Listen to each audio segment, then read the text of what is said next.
How do bar chords work? Let's find out. Step 1, what you'll need. You'll need to know the E major and E minor chord shapes. I'm going to start by using a capo, as I found in giving this lesson hundreds of times that this is the easiest way to demonstrate how bar chords work. But eventually I'll get onto how to use a bar with my finger. Step 2, why do you need to learn bar chords? The reason that we use bar chords is they allow us to play a much wider range of chords.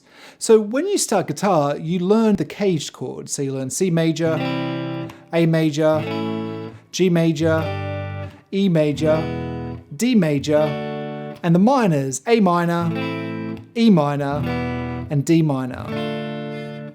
These chords allow you to play some basic songs, but then you come across a B minor, or a C sharp minor. And this is where bar chords come in. Step 3, shifting shapes.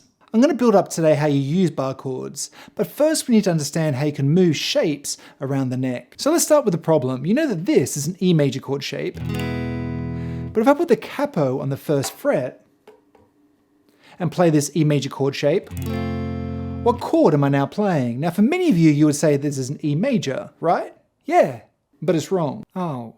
Because this E major doesn't sound the same as this E major. So they both can't be called an E major. So what is this chord with a cap on the first fret called? Step 4, the notes. So here we need to do a little bit of easy theory. Don't click away. You need to know the notes in music, and it's pretty easy. We have A to G, like the alphabet, and in between all the notes, except for B and E, we have a sharp.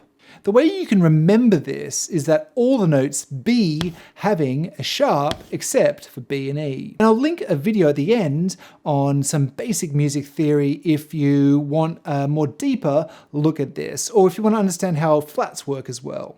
But back to what this chord is called. Well, I started with an E major chord. I put a cap on the first fret. So now I've just shifted up one note. So now I'm playing an F major chord. If I go up one more fret, it'll be an F sharp major chord. And if I just continue doing this, it's G major, and it just kind of keeps on going up. It's important to know that if I'm using this major shape, I can just keep shifting it up all along, and it's always going to be a major chord. It will never become a minor chord, even if I had a guitar of infinite frets. Step 5, but what about the minor chords? If I now use an E minor shape instead, if I put a cap on the first fret, that will become an F minor chord. So once again, I could just keep shifting this minor shape up the neck. So this would be F sharp minor, and G minor, etc. So basically we have two things to think about. We have the notes, and we have either a major or minor chord shape. And once you can understand that you only need to know these two things, it should really start coming together for you. Step 6, let's use this baby. So now I can get rid of this capo. Sorry, Daisy. And I'll use my finger instead as a bar. So now if I'm here, I'm using my finger as like a capo, and I had to rearrange my fingers a bit, but I'm still playing this E major chord shape with these fingers now. So if I take my middle finger off and make an E minor shape, this is an F minor chord. So if I now shift it up one more fret and use this major shape, what chord am I now playing? I'll be playing an F sharp major chord because I'm playing from the F and I'm using a major chord shape. And if I go one more fret again, now I'm on the third fret, I've gone up one more note, I'm using a minor shape, so now this will be a G minor.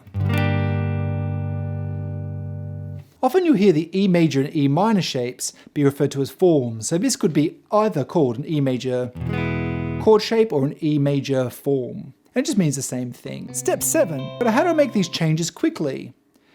Obviously we want to be able to move around the chord shapes as fast as possible, as it's super impractical to take your time to work everything out. I love you, a G, G sharp, A minor, baby.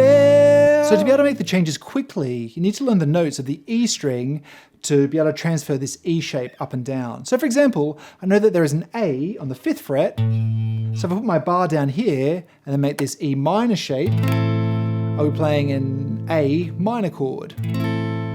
I know that there's a B here on the 7th fret, so if I play this E major shape, I'll be playing a B major chord here.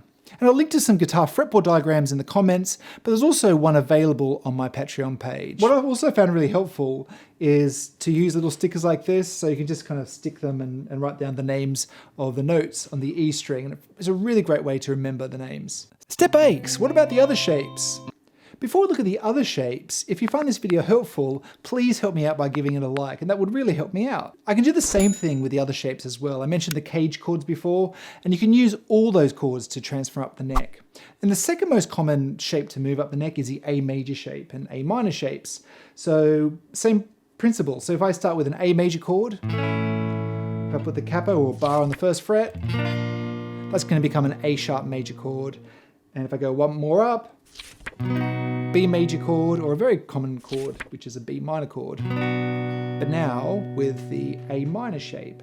I'd first of all start by mastering the E and E minor shapes up and down the neck, and then once you do that, I would then go on to moving the A major and A minor chords around. But if you try to take too much on at one go, like always, you're always going to struggle. For example, for me personally, I've never really needed to transfer the D major shapes around the neck, as they're super awkward to use as bar chord shapes.